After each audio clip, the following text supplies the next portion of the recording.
Adventista Sucatinga, Beberibe 7, no YouTube. Vamos lá, mas antes, deixe seu joinha ou seu like, se inscreva em nosso canal e deixe sua presença do dia nos comentários para você receber a sua presença aqui no canal. Agora, sem delongas, vamos à lição desse dia. Bom estudo!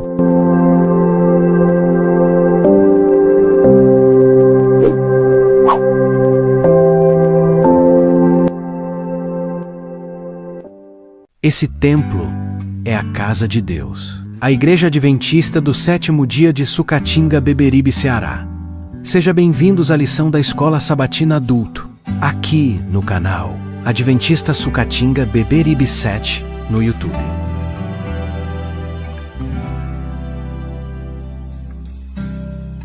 Foi muito tempo pra juntar economias e comprar vaso de alabastro, frasco do puro amor.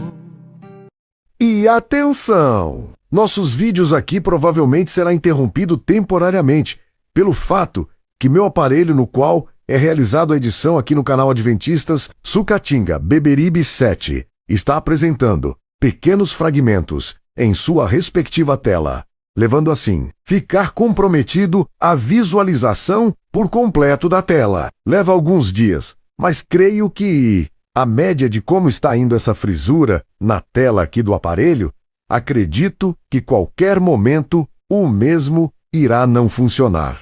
Ou seja, nós, daqui do canal, estamos disponibilizando o QR Code e a chave Pix, para que você venha realizar sua doação voluntariamente em prol para arrecadar fundos e assim comprarmos um outro aparelho mais avançado tecnologicamente falando. Assim nós continuamos com nossos materiais aqui no canal. Podemos contar com a sua colaboração? Maravilha! Deus seja louvado! É só apontar a tela do seu telefone nessa imagem que você está vendo aqui na tela. O nosso QR Code ou a nossa chave Pix, que é evandoadventista@gmail.com. E se você não conseguir fazer a anotação da nossa chave Pix, temos o QR Code aqui em nossa tela, tá? Agradecemos sua compreensão e colaboração, tá? Que o Senhor lhe abençoe. Agora, vamos ao estudo desse dia? Pegue sua Bíblia e a lição da Escola Sabatina e vamos conferir, estudar a lição desse dia. Vamos lá? Bom estudo!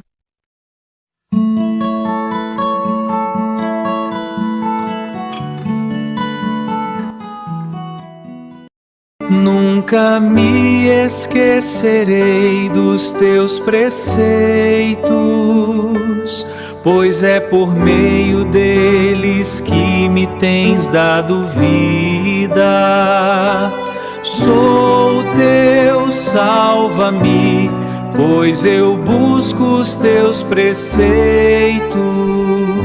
Querido Deus e Pai, muito obrigado por mais este estudo da Tua Palavra. Pedimos que o Senhor nos ajude a remover tudo aquilo que tem atrapalhado a nossa comunhão contigo. Dá-nos discernimento para reconhecer as distrações, forças para vencer as tentações e um coração humilde para depender mais de Ti todos os dias. Também colocamos diante do Senhor cada pedido de oração apresentado aqui. O Senhor conhece as lutas, as dores, os medos e as necessidades de cada coração. Visita os enfermos, fortalece os desanimados, restaura famílias e derrama paz sobre aqueles que estão aflitos. E que o Teu Espírito Santo permaneça conosco e nos conduza em segurança até a volta de Jesus. Oramos em nome dele. Amém. Sejam todos bem-vindos. Estamos na lição 9 da Escola Sabatina, que tem como tema Pecado, Evangelho e Lei. Hoje é segunda-feira, 25 de maio, e o tema de hoje, barreiras no relacionamento com Deus. A Bíblia traz muitas mensagens sobre o nosso relacionamento com Deus e sobre os obstáculos que nos impedem de crescer em Cristo. Irmãos, o relacionamento com Deus, ele não costuma ser destruído de uma vez. Na maioria das vezes, ele vai sendo enfraquecido aos poucos, através de atitudes, pensamentos e escolhas que criam barreiras espirituais. Por isso, Jesus tratava certos comportamentos com tanta seriedade. Veja estas palavras de Paulo e de Jesus. Aquele que considera estar de pé, cuide-se para que não caia. 1 Coríntios capítulo 10, verso 12. Como Sansão, confiar só em nós mesmos poderá nos derrubar. A autoconfiança espiritual é perigosa. Quando a pessoa pensa, eu jamais cairia nisso, ela começa a relaxar na oração, na vigilância e na dependência de Deus. Como dissemos ontem, Sansão não caiu por falta de força física. Caiu porque achou que conseguiria brincar com o perigo sem sofrer consequências. Nenhum de nós é forte sozinho.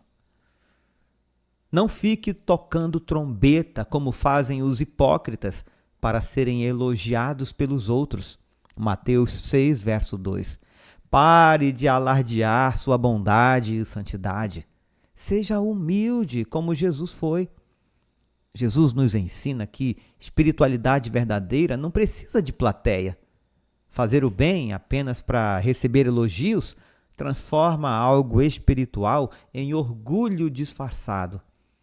Deus não olha apenas o que fazemos, Ele observa a intenção do coração. A humildade aproxima do Senhor, mas a necessidade constante de aparecer acaba alimentando o ego. Veja o que Jesus disse: eu, porém, lhes digo, todo o que olhar para uma mulher com intenção impura já cometeu adultério com ela no seu coração. Se o seu olho direito leva você a tropeçar, arranque-o e jogue-o fora. Mateus 5, versos 28 e 29. Faça o que for preciso para arrancar a cobiça do coração. Ela cria um muro entre você e Deus. Aqui, Jesus mostra que o pecado começa muito antes da prática. Ele nasce nos pensamentos alimentados em segredo. Por isso, Cristo usa uma linguagem tão forte. Precisamos cortar aquilo que alimenta a nossa queda. Às vezes, o problema não está apenas no pecado em si, mas nas portas que deixamos abertas diariamente.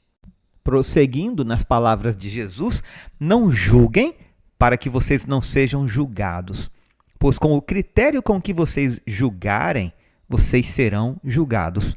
Mateus 7, versos 1 e 2. Evite a crítica e o julgamento. Somente Deus é o juiz. 1 Coríntios capítulo 4, verso 5. Existe diferença entre discernir o certo e o errado e viver criticando os outros. Quem passa o tempo inteiro apontando falhas alheias, normalmente deixa de enxergar as próprias. O espírito crítico endurece o coração e destrói relacionamentos. Deus nos chama mais para restaurar pessoas do que para condená-las. Eu, porém, lhes digo, amem os seus inimigos e orem pelos que perseguem vocês. Mateus 5, verso 44. Pare de alimentar ódio contra quem o fere. Quando você nutre sentimentos negativos por quem o trata mal, ergue uma barreira entre você e Deus. Em vez disso, comece a orar por essas pessoas. E veja como isso transformará não apenas sua caminhada com o Senhor, mas também seus relacionamentos pessoais. Guardar mágoa parece dar sensação de justiça, mas na prática aprisiona quem carrega o ressentimento.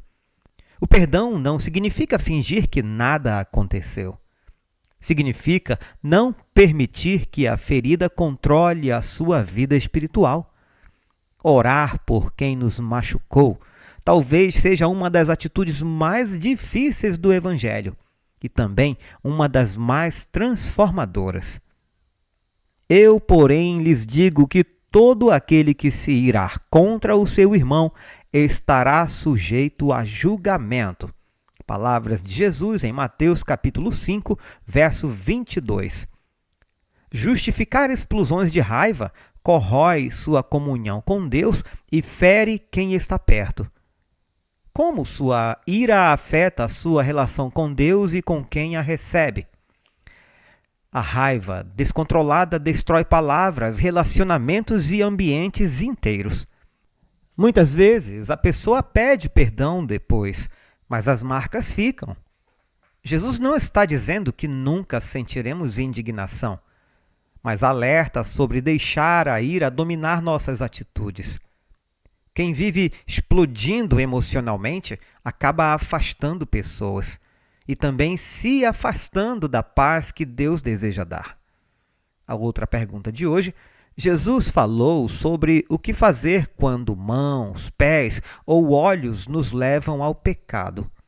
Qual foi o alerta dele?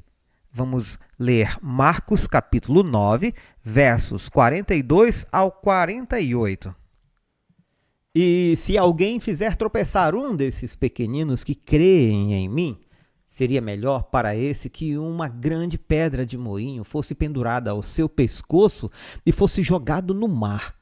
E se a sua mão leva você a tropeçar, corte-a, pois é melhor você entrar aleijado na vida do que, tendo as duas mãos, ir para o inferno, para o fogo que nunca se apaga, onde não lhes morre o verme, nem o fogo se apaga.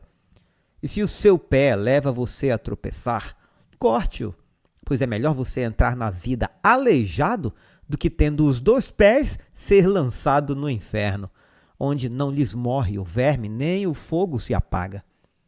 E se um de seus olhos leva você a tropeçar, arranque-o, pois é melhor você entrar no reino de Deus com um olho só do que, tendo os dois, ser lançado no inferno, onde não lhes morre o verme, nem o fogo se apaga.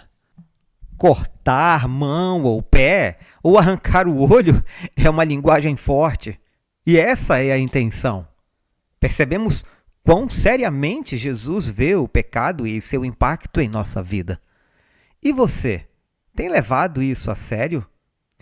Irmãos, Jesus não estava incentivando mutilação física, mas mostrando que não podemos tratar o pecado como algo pequeno ou inofensivo. Muitas pessoas brincam com aquilo que lentamente destrói sua comunhão com Deus.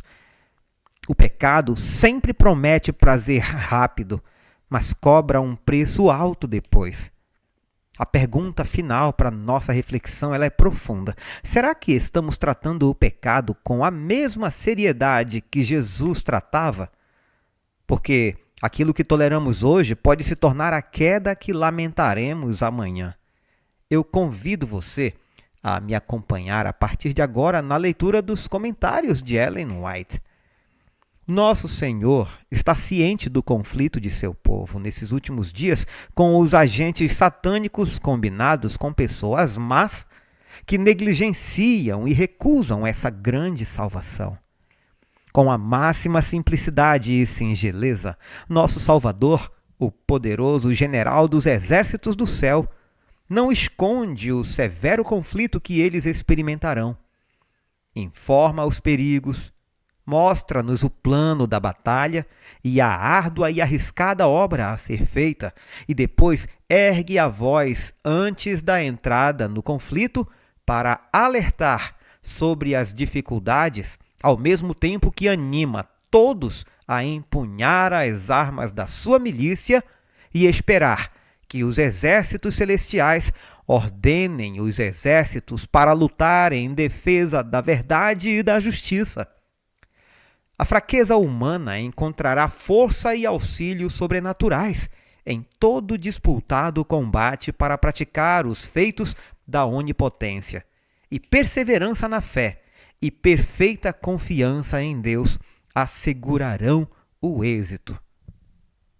Enquanto a passada confederação do mal se acha arregimentada contra eles, o Senhor manda que sejam valentes e fortes e combatam corajosamente, pois lutam pela conquista do céu. E tem em suas fileiras mais que um anjo. O poderoso general dos exércitos dirige as forças celestiais. Como na ocasião da tomada de Jericó, ninguém dos exércitos de Israel se podia gabar de haver posto suas forças finitas na destruição dos muros da cidade.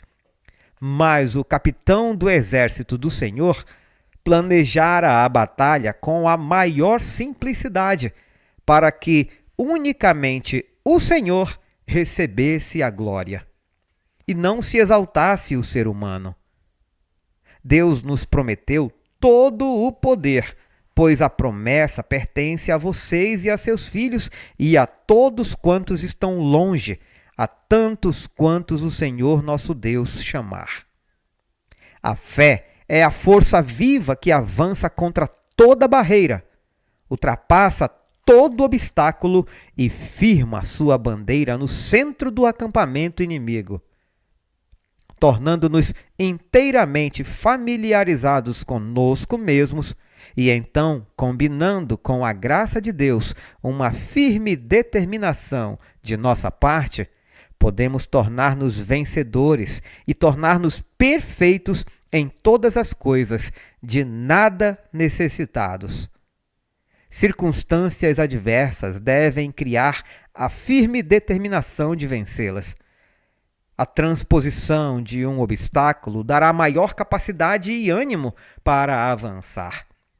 Insista com resolução na direção correta, e então as circunstâncias serão auxiliares, não empecilhos. O caráter cristão é marcado por singeleza de propósito e indomável determinação que recuse render-se às influências mundanas, que tenha como alvo nada menos que a norma bíblica. A consagração dos seguidores de Cristo precisa ser completa. Eles devem estar dispostos a suportar com paciência, com alegria e prazer, qualquer coisa que, na providência de Deus, eles sejam chamados a sofrer. Sua final recompensa será compartilhar com Cristo no imortal trono de glória. Maravilhosa Graça, 5 de agosto. Ao encerrarmos este estudo, que possamos remover tudo aquilo que tem criado barreiras entre nós e Deus. Nenhuma distração vale mais do que a presença do Senhor em nossa vida. Eu agradeço de coração a cada pessoa que tem apoiado este ministério.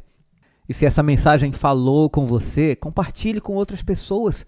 Deixe o seu comentário e envie o seu pedido de oração. Vamos continuar crescendo juntos na palavra de Deus. Um forte abraço, fiquemos todos com Jesus. Nunca me esquecerei dos teus preceitos, pois é por meio deles que me tens dado vida.